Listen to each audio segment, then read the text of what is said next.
I just, I just, I just speak my peace, keep my peace. What's good, y'all? Welcome to episode 99 of the Speak My Peace podcast. As always, I'm your gracious host, Greg Lacey. Like we always do about this time, I hope this episode reaches you all in good health, that you're taking care of yourselves and your loved ones, as we know how important that is today. I want to give a huge special shout out to my YouTube viewers, my Spotify, SoundCloud, Stitcher, Apple, Google, whatever medium you decide to listen to this podcast on. Shout out to y'all. Thank you for your continued support. Last week was the welcome back, getting back into the swing of things, getting my groove. This week we are really getting back into, the regularly scheduled program, giving you all these quality episodes. Last week's episode, I gave you all just like a laundry list of things that I've been up to since I've been away or in between the season's break of this podcast. And one of the things that I quickly breezed over was me attempting to leave my employer and that not being successful. Well, not that it wasn't successful, because it was successful considering what I got out of it. But I think that what I attempted to do, it didn't happen. So I guess it wasn't successful in that sense. But I'm just give you all, that's what we're going to cover. Today's episode is all about worth, because what I learned through that process is worth is really a currency. I think that the better, more prepared you are to properly assess your worth, the better you are able to operate, the better you are able to demand things. I think that if you're able to properly assess your worth, I think it changes how people react to you. I think it changes how people interact with you. And I think it changes with what you demand in your life. And I think that goes for every aspect, whether it's a relationship, whether it's a friendship, whether it's courtship, whether it's you plan sports, whether it's at work, whether it's a job, whatever the case may be. I think in many different aspects of life, if you are able to properly assess your worth, that changes how people operate around you. That changes how you maneuver in different industries. And I think it just changes a lot for your life. And me going through this experience, I was able for the first time to really properly assess my worth in this industry that I'm working in. So before I do get into all of that, I want to read you all this list. I want to read off this list that I got from Forbes. Now, granted, this is from Forbes, so, this is more professionally career-wise driven. But as I just said, your worth, assessing your worth can apply to so many different aspects of life. But because this is Forbes, I believe it's more professionally driven. So Forbes say you assess your worth by who you're surrounded by, what you do, how much money you have, what you achieve, and how you look. Like many things in life, that list has its pros and its cons. I may feel strongly about something, I may feel strongly against something, and you may feel strongly about something. That's just how life is. Everybody, it's about a perspective. So take that with a grain of salt that is from Forbes. So it's probably more professionally driven. I'm going to give you all my personal list later in the episodes. So stick around to find out what my list is. But given that this is Forbes, it's more professionally driven. Where do I start? So I'm going to try to give you all the condensed version of my whole process of attempting to leave my employer and being retained. Because if I told you all the entire story from start to finish, that'd be such a long episode. And I try my best to keep these episodes as short as possible, because you all probably remember how long these episodes used to be. And like the duration of those episodes make me cringe. So I try to keep them as short as possible. But if we go longer, then we go longer. So what's the best way to give you all this story in a condensed way? I guess I first got to start off with my mind state.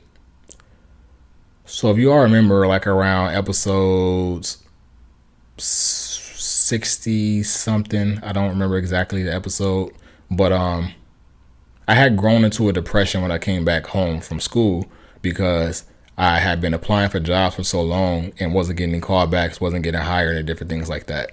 And so I finally found a job in the current employer I work for. And even going into that job, my mind state and my mindset was, this is not something that I'm passionate about. This is not something I'm really interested in, but the job in itself seems interesting. So I'll see how long I can ride that out before I go somewhere else. So this job was always like a stepping stone for me, and that was probably part of the reason why my mind state was the way it was last fall. But I'm just giving you all the backstory to really understand how I got there. And so thinking about that, I went into the job with that mind state. This past fall, I got to the mind state to where, okay, now I have to leave, because it had started to become a routine. And this was a place where mentally I was 10 years ago, not in this job, but my previous career, to where I felt like this job was me waking up in the morning, doing that from the set amount of hours that I work, and doing that 5 times a week, and then do whatever I do, have time to myself on the weekends and after I clock out, and then do it all again on Monday. And when I first went through this, I was younger, so it didn't really have that effect on me because it was my first job and it was my first time. It was my first professional career. So I really didn't know whether or not it was normal or not. And so it didn't really have a negative effect on me. Now, 10 years later, I really have like my life planned out, and I have certain things I feel like I need to accomplish, and I'm getting to a certain age to where like I'm putting a lot of pressure on myself to check off a lot of things on that list. This job started becoming a routine, so I told myself, okay, now it's time to look for employment elsewhere. So I told myself over the Thanksgiving break, I was going to fill out, I was going to update my resume, and then I was going to start filling out applications. And this all happened so fast. It was a whirlwind. Like that entire 2 weeks after Thanksgiving, it breezed by. But it was a lot that happened in between it. And quite frankly, I was overwhelmed during that time. So I updated my resume, updated my LinkedIn, and started getting the contacts from hiring managers, started getting callbacks from places I applied for. And it all just happened so fast. It was really like in a span of 1 to 3 days. And so I started setting up interviews. The week after that, I had this was the overwhelming part. I had maybe 9 interviews scheduled in 1 week. On a Monday, I had 2 interviews. Tuesday, I had an interview. Wednesday, I had an interview. Thursday, I had 2 or 3 interviews. Friday, I had another interview. I didn't end up making it to Friday because I ended up accepting an offer on Thursday. But still, going through all those interviews, and it was overwhelming for me. Back to the story though. Again, this is a condensed story, so I'm really going to focus on the one that I accepted. That was probably my first interview not my first, it was one of the first interviews of the week. It was one of those Monday interviews. So this being my first interview of the week, this is my first time ever negotiating a salary. My previous career was in the military, and so there's no negotiating salaries in the military. What the military makes is public knowledge. You can Google it and find out. And so I got here at the entry level job. There was no negotiating. I got promoted this time last year as well, and I didn't negotiate that. I don't know if it was non-negotiable or not, but I didn't negotiate it. I was content with what was offered, and I took it. So this was my first time ever negotiating a salary, and even going through this process, it was frightening. The person that brought me into this industry wasn't on talking terms, so that was the person I would have leaned on during this process, because I wasn't exactly sure what to demand. I wasn't exactly sure, what was normal and things like that. And so I wanted to reach out to that person. I decided not to, for whatever reasons. If you know me personally, I'm stubborn. So I decided not to do it. But also it was great that I didn't, because what I went through in the fall set up what I'm going through now. I told myself in the fall that I was going to put myself in a lot of uncomfortable situations to demand more for myself. And that all started in the fall, and that is what this year is for me, 2022. It just make myself uncomfortable so that I can demand more for myself. And so I got a head start on this year 2 months early, or a month and a half earlier. So taking you all back through this process, this was one of the first interviews I had during this entire process. I loved the team, was welcoming the job. It was something that I was just ready for. And so during this interview, they asked me my expected salary, and I froze up. I asked for $10,000 more than I was making at the time of that interview, and that job was being advertised for $15,000 more than what I asked for. So I asked for I'm not obviously going to disclose any of the salaries. Y'all don't need to be in my business like that. But again, I asked for $10,000 more than what I was making. And this was just me being nervous, not really knowing what to ask, not really knowing how to move through these negotiations and this process and things like that. And so when that happened, I immediately just like was pissed at myself because I knew I should have demanded more. But I was like, let's see how this plays out. So we went through the process. I interviewed a couple more times. I loved the team. The team loved me. I was welcomed in a position, and I got an offer.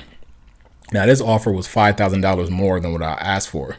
Some of you may hear this and say, oh, great. But you also have to take into account that I sold myself short, and I asked for $15,000 less than what was being advertised. So they basically gave me $5,000 just for my troubles. But this is part of the reason why this episode is about self-worth. I didn't know my worth, and so they tried to take advantage of me. And I knew that, but I had no one to blame in that instance but myself because I sold myself short. And I was aware that I sold myself short. So we went through the process. They offered that. And this goes into the point to where I was telling you all about I didn't have anyone really to lean on, or I felt like I didn't have anyone really to lean on. So I reached out to one of my older cousins. I reached out to my mom and just told them my dilemma, like, hey, this is being advertised, but this is what I asked for. And they still gave me more. And essentially the consensus feedback I got from both of them was closed mouths don't get fed. If you know you're worth more and they're offering more and you feel like you should be aligned with what they're offering, then ask for it. Like if you don't ask for it, then they're not gonna give it to you. And so I'm glad I got that feedback from them because I knew that I should have been asking for more, but I just wasn't sure. I wasn't sure if I was being greedy or not. So that feedback kind of, put the fire in me and propelled me to really start assessing my worth. That's really the process of me assessing my worth in this instance, where that came from. So I went back to them, kind of took it on the chin because it was like, it's no one's fault but mine that I sold myself short, but I still know I should be making more. So I went back to them and said, hey, I know I asked for this and I'm appreciative that you all even gave me more, but I should be making more, or you should be offering more because this is what's being offered. We went through, I think, like 3 rounds of negotiations. So they came back and they offered me $5,000 more than what they offered initially. I was initially going to ask for about $2,000 less than what was being advertised because I was kind of like taking it on the chin that it was no one's fault that I messed up other than mine, which I shouldn't have done because these big companies, they don't really care about their employees in the terms of finances. It's like, I'm trying to be humble and I'm trying to be modest and take something on the chin because of my mistake, but they're trying to take advantage of me. And so that was my one mistake and me not really knowing my worth, that I was trying to be humble and ask for a little bit more just because I messed up in the beginning. So I asked them for more and they came back with $5,000 more than they initially offered. So now we're up $10,000 more than what I initially asked for, but still $5,000 less than what is being advertised. So once they came back with that, I was like, okay, so you obviously have more money to offer. You obviously understand that I messed up and that you tried to take advantage of that. So now we're into round 3. And so I told them, hey, this is being advertised. I would like to make something aligned with that. If you give me more, I'm grateful. But if you give me what's being advertised, then I'll take it. They tried to fight back on that. The initial response was, yes, it's being advertised, but this is being advertised for someone with X amount of years in this position, and you have 1 year less than that. This is when that bell clicked in my head and I really started assessing my worth. And I vocalized that. That's one part. That's an important part in assessing your worth and applying it to whatever aspect of life that you're in, is being vocal about you knowing your worth. So once they came back with that feedback, my initial response was, yeah, you gave me such and such, and this has been advertised as this, but I've worked for one of the biggest agencies and one of the biggest clients in this industry. And because of that, you should be more aligned to pay me what you will offer someone with 1 more year experience, because they wouldn't come in, even if they had more years experience than I do, they wouldn't come in with the amount of experience that I have on the type of client, on the type of, from the type of agencies that I come from. So you can give this to somebody with more years, but they're not going to come with the experience that I've had. So this is me assessing my worth and vocalizing that. So we went through that. I relayed that back. Obviously, they came back and then they offered what was being advertised. Great. I'm happy now, even though I know I should have been out for more, because even the conversation I had with my cousin was that, usually when companies advertise a certain salary, they are able to pay more, but they put that out there just to see, for the fillers. And so, but at that point, we were so deep into it, and again, I didn't want to seem greedy, so I was content with that. But I knew that next time I was going to negotiate something, I was going to keep that in mind. So I'm fine with what they offered. I accept the offer and we move on. I go to my current employer and tell them like, hey, I'm putting my 2 weeks basically. Hey, I'm getting ready to leave. I accepted the offer from X company, and immediately they fought to retain me. Now this is again realizing my worth, because I was ready to walk away and they're trying to keep me here. Initially, they matched the offer, and when they matched the offer, I told them like, if you're just going to match it, no, they matched the offer and offered me a promotion as well. And I told them like, if you're just going to match it, I'm still ready to leave, because at this point it's the same. And one of my main reasons why I'm trying to leave is because I just feel like I need something new and I'm trying to get out of a routine. I gave them that feedback, told them, the things I were against, and they came back and then they offered me more. So now I'm extremely grateful. Now I know that, for one, I'm appreciated. For two, I'm being recognized. This goes back into, assessing my worth. And for three, now I have options. Now I have this one company that I negotiated up $15,000 from what I initially offered, from what I initially asked for. And now I have this company that I'm used to, who are offering me a promotion and a raise. And so now I'm appreciated. Now I feel good about myself, but now I have a decision to make. Obviously, I decided to stay with my company. That's the reason why I said it was unsuccessful. But that entire experience was eye-opening, because I never really knew my worth until I went through this process. And I don't think had I had gone through this process, I really would have realized my worth.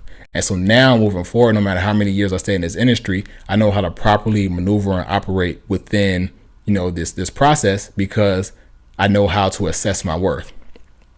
Another instance, taking you back years, I played sports growing up. For the most part, I was always pretty good from being a child up until high school. But like once you get into high school and then you become sophomores, juniors, people develop. The talent separation then begins to happen. People become apparently better than the people they enter high school with. Me, after my freshman year, I never got any better. I got more athletic. I got faster. I got stronger and things like that. But I never, as far as my skill comes, I never really got better. But I played basketball my entire life. And the reason why I played basketball my entire life is because coaches love what I brought to the team. This may seem like I'm rambling or going off, and I'm just telling you all how this ties into sports. My worth in the sports realm and basketball and any other sports I played was I was always the hardest worker. And I tell you this, and coaches I played for and people that coach me and people that play with me, they'll probably tell you the same. I will work within those hours of practice and within those minutes of the games. I will work harder than anyone else. And that was my worth. I knew that coaches needed someone who wouldn't do the intangible things. And so I was able to do those things, and I was able to do those things better than anybody else. I wasn't able back then to really properly assess my worth, but I knew that was what my worth was. And so I really just focused on those things and made sure that I owned those things and did those things better than anyone. So those things kept me within, on basketball teams, kept me within games, got me in games in critical moments, because that was what my worth was. My work was I was the hardest worker, and I would do the things that coach would want the other 14 people to do that they wasn't doing. And so that, if I didn't have that and I didn't know that that's what my worth was, I probably wouldn't have played basketball from a child all the way to high school. Like, that probably would have stopped after my freshman year. But that kept me going. It kept me on teams and things like that. And I applied that same work ethic, and I applied that same assessment throughout the rest of my life. Another instance to where I really struggled with my worth was when I got honorable discharge from the military. That was a very tumultuous time, and I'm going to cover this more in the next episode. But it was like, I felt like I went into the military with the mindset of, okay, I'm gonna do this for 20 years and I'm gonna retire. And then nearly 4 years after I entered, I'm being honorably discharged. And I really questioned my worth. I questioned my being. I didn't really know where I fit in. I didn't know whether or not I was good at my job. I didn't know exactly. I just didn't know. I didn't know a lot of things. So I questioned a lot of things. And so in that instance, I didn't properly assess my worth. And so I was scared of the future because I didn't know what was to come for me. Obviously life turned out well for me. But it was scary, especially me being 21 years old and not really knowing what's ahead for me. And this being my first job, it was scary. I didn't assess my worth in that instance. And so it was a lot of questions about my future.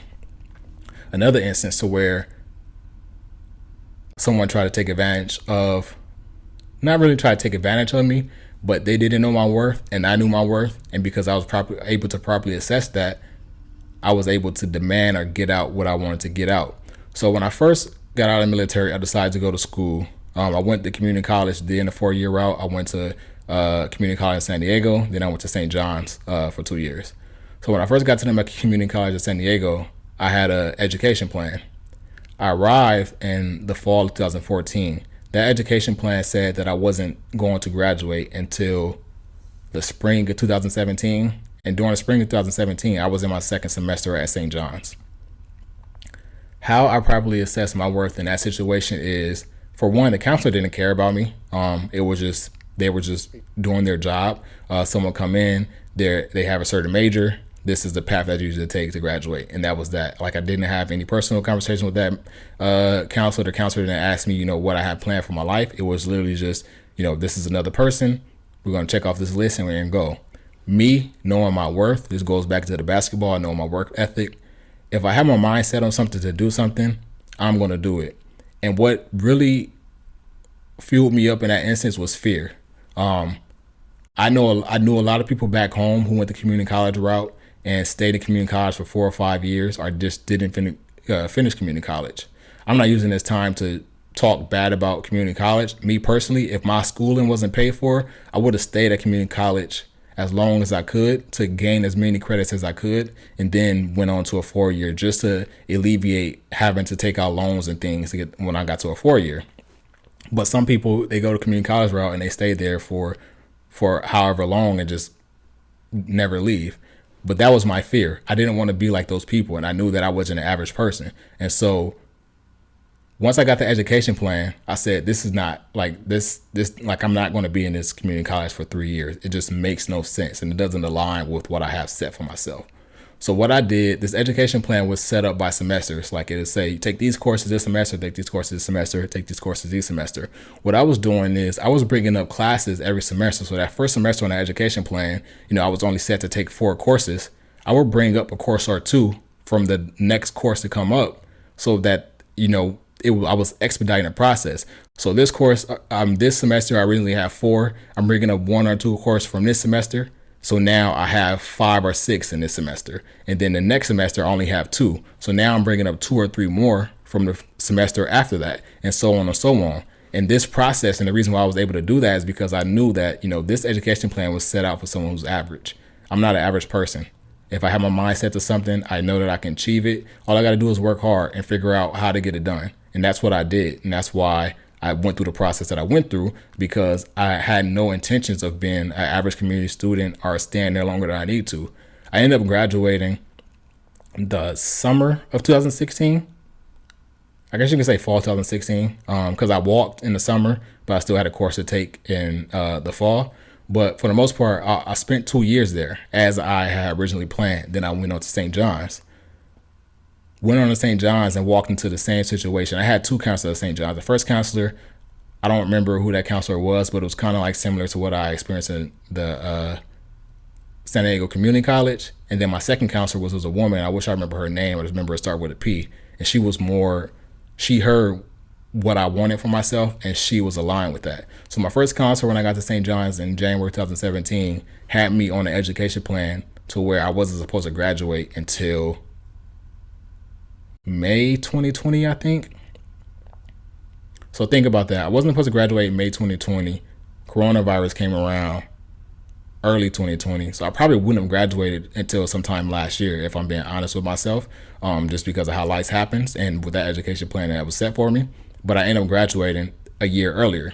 The reason why I graduated a year earlier is because once I got the new counselor, I told them, like, hey, this was set out for me, but I have no reason to be here for this long. Like, it shouldn't take me this long to, attain this degree. And she heard me. She heard my demands, and she figured out a way to expedite the process. The first thing she did was found credits in my community college that the previous counselor somehow missed. And so that helped me out. But two, she introduced me to another process that I was familiar with in the military, but I had never taken. So free game to all my young people in college. Ask your counselors about CLEPs and Dantes. Ask your counselors about CLEPs and Dantes. I knew what CLEPs and Dantes was because they are what I'm trying to say. They are something that a lot of military people, they are popular in the military, I should say, because people in the military work so many hours, but they also want to get schooling done, and so they lean on CLEPs and Dantes. What CLEPs and Dantes are tests that are equivalent to taking a semester course. So essentially, what it is you sign up for a test that is specific to a certain course, and if you pass the test, you get credits for that course. And so she introduced me to CLEPs and Dantes that I needed to take that would expedite my process to get my degree. And so I took some CLEPs. I told her what I wanted. This was me again assessing my worth, knowing that the previous education plan that was set out for me was for the average student. I'm not an average student. I came here to New York with a plan, and I plan to see that through. And in order for me to see that through, I have to get school done as soon as possible. I don't want to be here in this expensive city for way longer than I need to be. And she heard that. And so that's why she introduced those things to me. And so I knew that once I, assess my worth, or properly assess my worth, I should say, we came to an agreement to expedite that. And so she brung up the credits from the community college that was somehow the first counselor missed. And then I took the CLEPs and I passed them. And so now here I am graduating a year earlier than what was set out for me. This is me realizing my worth, realizing my potential, realizing what I'm able to do and able to accomplish, and keying in on owning in on my strengths. Another instance, not relating to me, but to where I seen people not really knowing their worth go bad. When I got out of the military, while I was in school, I had a part-time job. I used to work at Champs. So obviously in part-time jobs, majority of the people in these positions are young people. A lot of times they are fresh out of high school. A lot of times they are, in college, living on their own for the first time. I worked for two different locations. One location was great, family, kind of like family oriented. The person who ran the store, he cared about all the employees, treated everyone equally, very friendly person. The other location I worked at, it wasn't the same. It was a young person who ran a store, and he really just tried to take advantage of people as much as he can, especially the young people. But when I got to the other location, I realized this. I realized the difference in the managing styles, and I realized what was being asked. Granted, those jobs a lot of time are demanding because you have people, life happens, you have people call off sick, you have people who don't show up, you have people quit, different things like that, and you have to account for that. But that still doesn't, give anyone the reason to treat people bad or treat people or take advantage of people, I should say. And so when I got to this other location, I realized that me knowing my worth, I said no oftentimes. You need me to come in on my off days? No. A lot of times I actually didn't respond to texts. You need me to stay later, like going into midnight, going into 1 p.m. when the store closes at 10? No. You need me to do things that employees shouldn't have to do? No. But I saw oftentimes to where younger people were being taken advantage of because it was probably their introduction into the workforce. So they didn't know that. For one, they didn't know. I can't say they didn't know their worth. Maybe they did. Maybe they just allowed things to happen. I can't indict everyone, and I don't know everyone's mind state. But from my point of view, I think that the reason why they got taken advantage of is because they didn't properly assess their worth and know their worth in those situations. So they may have been afraid to say no to certain things. They came in on the off days. They answered texts when they were being caught in their off days and things like that, because they probably were afraid that, if they said no, that it would affect their appointment. If that was my first job, I would probably have been in the same mindset. And so I tried to give them a free game every now and then, like, hey, I know that you've been pressured to do certain things, but you can say no. And I try to do that as much as possible. But I witnessed this happen often. And this just, when I was doing my research and writing out the details and the outlines for the episode, this came to mind. Like there's many instances to where I was able to properly assess my worth, and there was time I didn't properly assess my worth. But people would take advantage of you. Like that's life. People try to get over it. People try to get as much as they can from someone else as someone will allow. But when you are able to properly assess your worth, that alleviates or that shortens what someone else feels like they can get over you on. And I don't even know if that makes sense, but I feel like it does make sense. But I think that, in those instances, as long as you are able to vocalize what you want, vocalize what you don't want, how someone else interacts with you, it shifts.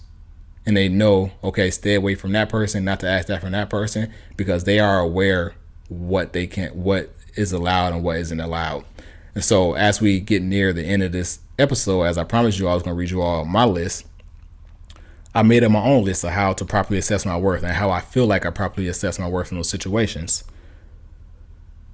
So the first thing on my list is what tangible or intangible items you bring into any situation. So going back to that sports, me playing basketball, I knew the intangible things that I brought into that situation was me just being a hustler, me doing the dirty things that all the rest of my teammates were afraid to do or just didn't feel like doing, because maybe they were more skilled than me and they felt like they didn't have to do that. The next thing on my list is how accessible I am in any situation. One of the reasons why I was able to bring up, I work for this company and this is my experience during my negotiation process when they tried to short me on, we asked for a certain amount of years. I knew that for the entire time that I've been in this company, I've been working above my pay grade. I've been working above my role the entire time I've been in this company. So you can try to shortchange me as much as you want, but you look at my resume and you look at the things that I have under my different roles, this is not stuff that I should be doing in these roles. These are roles that's normally a role above or two roles above what I was or what I am at that moment. And so that's because of me being accessible. People ask me to do certain things. If I have the bandwidth to do it, I'm going to do it. And I'm going to take what I can in those instances and know how to vocalize what I've done. And so now when I'm in situations where people are saying, we asked for 3 years and you only been 2 years, I can say, yeah, I've been 2 years, but I've done this, this, and this, which is probably the same thing that this person have done, but I've done it in less years and I've been on a bigger company.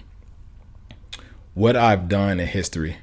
I think that what I've done in history is just basically just being able to, that was the most frightening part about this whole process for me, because this is not a job that I'm passionate about. It's not something I really care about, that I wasn't going to be able to really properly communicate what I've done in my time at this company. And that's another reason why I felt like I was going to lean on the person who brought me to the industry, because I really just didn't know what to say or how to relate to different things that I did or how it would be taken.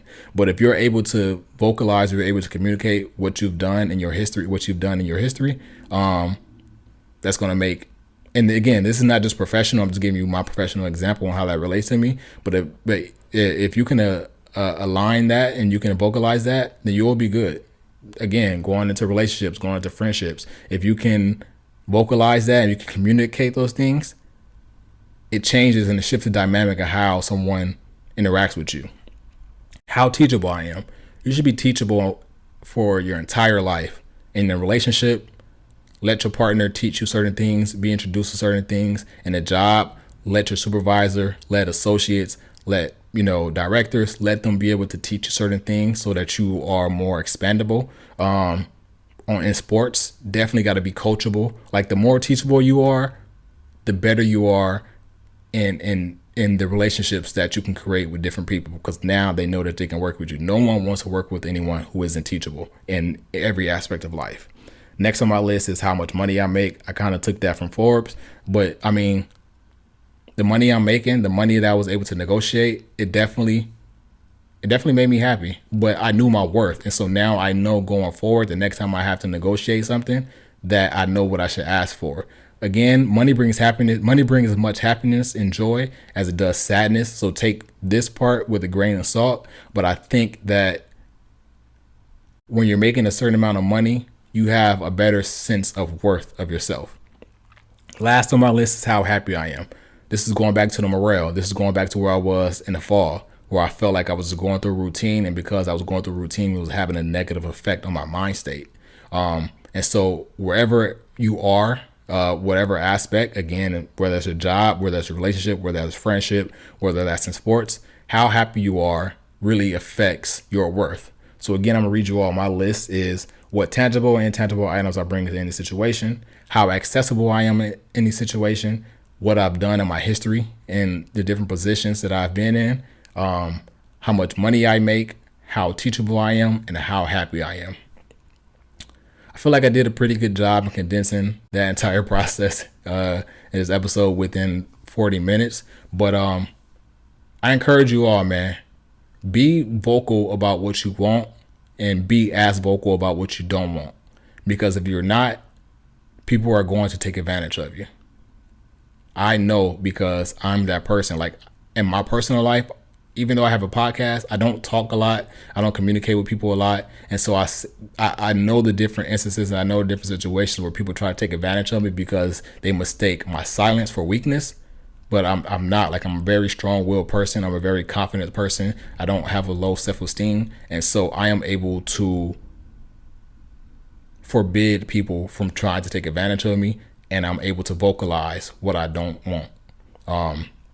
And that's for better or for worse. Like, if you've been in a relationship with me, you probably definitely think that that's as bad as it is good. I've definitely been told that because if I don't want to do something, I'm just not going to do it. Like, I don't feel like I have to explain it. And that goes in for every aspect of my life. But I don't feel like I don't want to do something, I'm just not going to do it.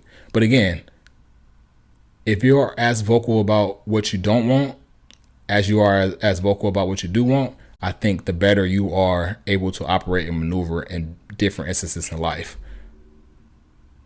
I feel like I missed something, but maybe I didn't. But that's the Speak My Peace podcast for this week, man.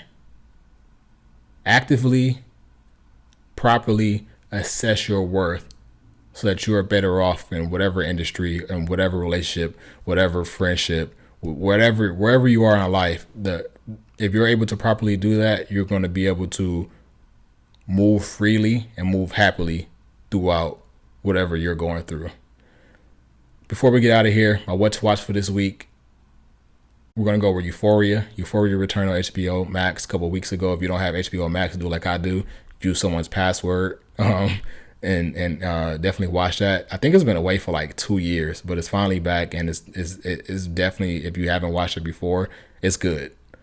So again, my what to watch for this week is Euphoria. That's the Speak My Peace podcast for this week. I'm out.